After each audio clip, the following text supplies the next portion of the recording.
The new champion point system is up, and it's going to make you a lot richer than before. Today, I'm going to tell you how to take advantage of the new opportunities that Elder Scrolls Online will offer players. So keep watching. Hi, folks. Welcome to Rudy Vision.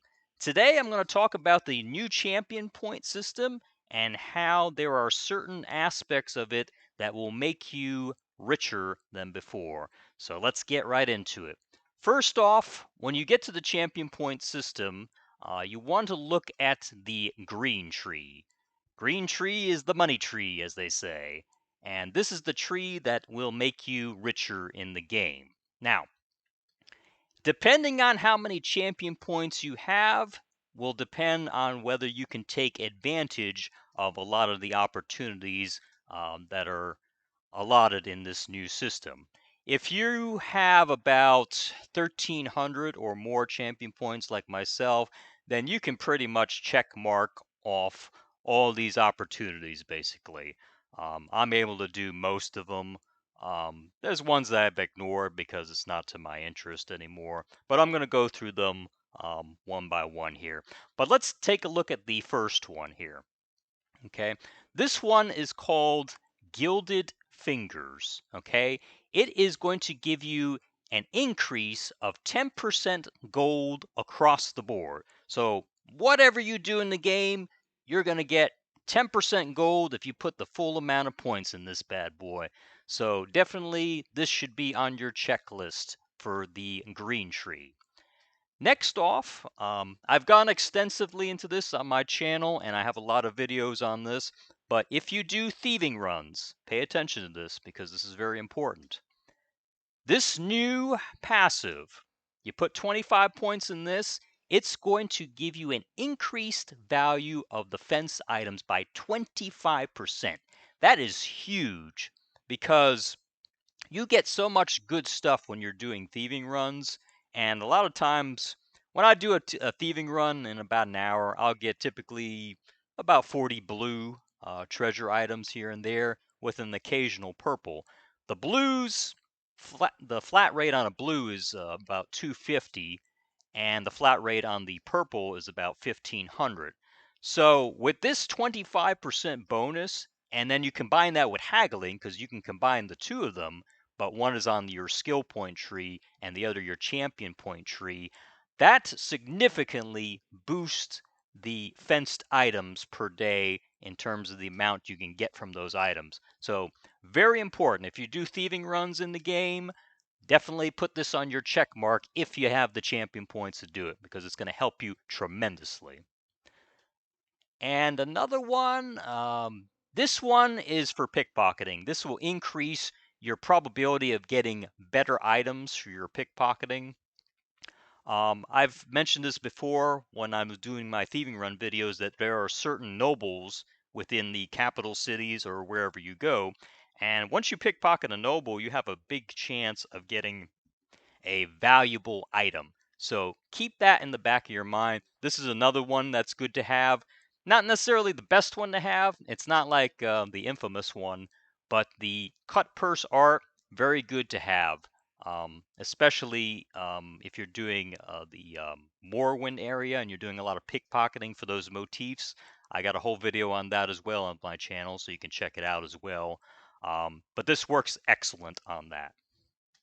Okay, so moving on, if you like to farm, okay, this particular passive is good to have because it reduces the time of the harvest, meaning your pickup, when you pick up the items, it does it in one swipe. Obviously, you put in the full points and it does that in a split second. So basically, not really a change from the last time from the old champion point system. It's basically giving you the same thing as before, but you want to put the full points in that if you are big into, doing a lot of farming and stuff like that. Now, the big winner is this one. Uh, you have a 10% chance of doubling the yield from a normal resource node. This actually goes up to 50%. Okay, this is huge because when you go out and farm stuff, you'll normally pick up a node, and that node will be about, if it's an OR piece, let's say, it's about 3. That's the average. With this, it could be double that, and it has a 50% chance, folks. So that's going to drive the market price down on mats long term if enough people farm. And I think Elder Scrolls Online did this on purpose because they knew that when they cracked down on the bots, that the market was gradually increasing as a result of that crackdown. So to counteract that, they don't want a massive inflation either. They want to control the market as best as they can to keep it reasonable for the common player. So I think they added this passive to help people out with that, to keep those prices at a reasonable market rate. However, like I said, the massive inflation already happened. It's not as bad on Xbox. I've been reviewing it. I'll probably do a separate video on that.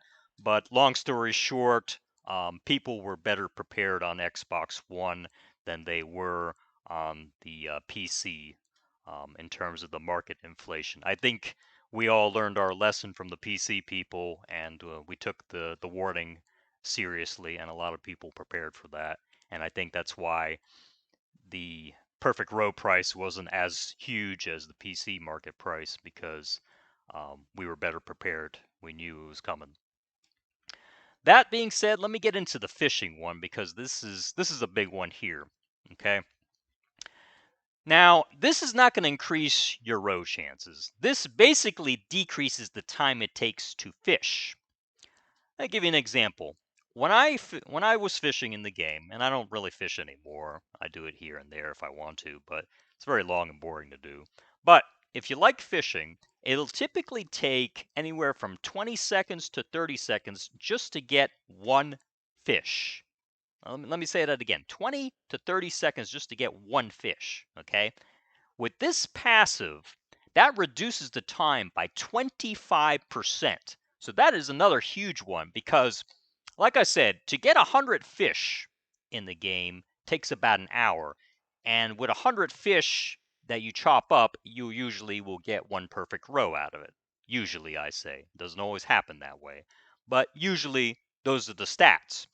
So now, to do that same thing, to get the 100 fish, instead of an hour, you're looking at maybe 40 to 45 minutes, give or take, depending on how many fishing holes you come across in the area you're farming.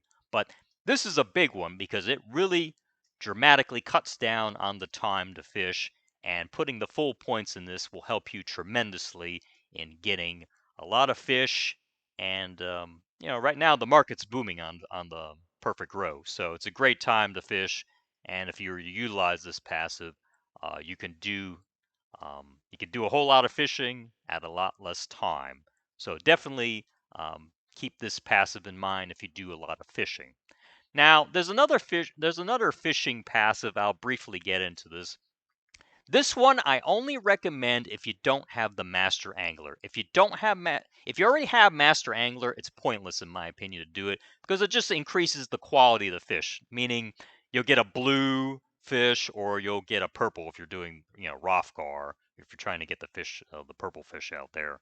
But that's really all it's going to do for you. It's going to get you the green and the blue fish faster, and you won't need people to help you out as much. That's what it basically is. But other than that, it's useless. If you have Master Angler, don't even bother putting the points in that. And I think I covered it all. There's one more passive. It's the Treasure Hunter one. Let me see if I can find it here. Here it is. It's basically as before. It's not a whole lot of difference from the old champion points. You need 50 points, and as you can see from the tree, you got to put in all these other stuff just to get access to it. So you're going to need a lot of champion points to get to it. So just keep that in mind. Now, one big reminder um, you know, before I log off here, um, to get the benefits from all these, if you're putting in the points and you want to get them, make sure, see where the lower left-hand corner it says assign. Make sure you assign the champion point tree to your bar on the upper. If you look at it, see where I have it all set up on the upper bar. You got to have that in there, because if you just put the points in and you don't put it on your bar, you're not going to get it. Okay, so make sure you do that. And I believe you could even switch out the items within the bar once it's all taken care of. Once you already have the points allocated, let's say you want to switch out the fishing one for the treasure hunter, you can do that. I think you can do that without being charged a fee. I think they only charge you a fee if you totally reset it, if I'm not mistaken. Yeah. I'm kind of new to the champion point system here. I'm kind of taking it as we go, but from what I've learned of it so far, the green tree has a lot of good stuff that will make people richer in the game. And like I said, those new passives with fishing, thieving runs. Oh, and one more thing before I forget here. This one's exciting here. 10% chance to get a second furnishing plan. That is huge. If you like to farm for furnishing plans when they first come out and you get a rare one, you have a 10% chance of getting another one. So definitely put points into this big one here because this will help you a lot, especially if you do a lot of farming with furnishing plans. So definitely keep that in the back of your mind and put it on your bar if you do farming for furnishing plans. That is huge. This is something that's never been done before. I've never seen this. So this is a big new one. So they call it the homemaker. It's kind of a funny name for it, but so there you have it, folks. The green tree and what it has to offer you. If you like this video, please hit the like button and become a subscriber. I put out videos on Elder Scrolls Online each and every week, and I'll see you next time.